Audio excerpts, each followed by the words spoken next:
Tobacco giant Altria is nearing a deal to take a significant minority stake in e-cigarette company Juul that could come as soon as Thursday, people familiar with the situation tell CNBC. Altria is set to take a 35% stake in Juul that would value the e-cigarette maker at $38 billion, the People said. The People familiar cautioned negotiations remain in flux. It is possible deal talks could extend beyond the next few weeks. It is also possible the deal falls apart. The Wall Street Journal first reported news of the deal. Should the deal be consummated, it would mark a turning point for Juul. The company has positioned itself as an enemy of big tobacco, helping to wean adults off combustible cigarettes, which are responsible for killing about 500,000 Americans every year. But a surge in high school students using e-cigarettes, mainly Juul, has challenged that posture. It is widely thought these teens would have never smoked, but are being introduced to addictive nicotine by vaping. U.S. regulators have cracked down on Juul's use of fruity flavors, which they say encourages teen use.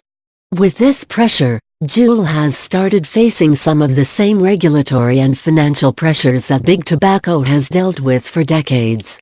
A deal with Altria could bring that institutional knowledge. In Juul's negotiations with Altria, it is seeking a number of conditions from the tobacco giant that could mitigate the potential reputation stain of selling a stake to a party it once labeled the enemy, the People familiar said.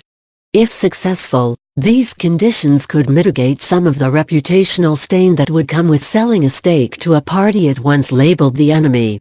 Some demands have included giving Juul top shelf space and adding Juul coupons to cigarette packs, the People said.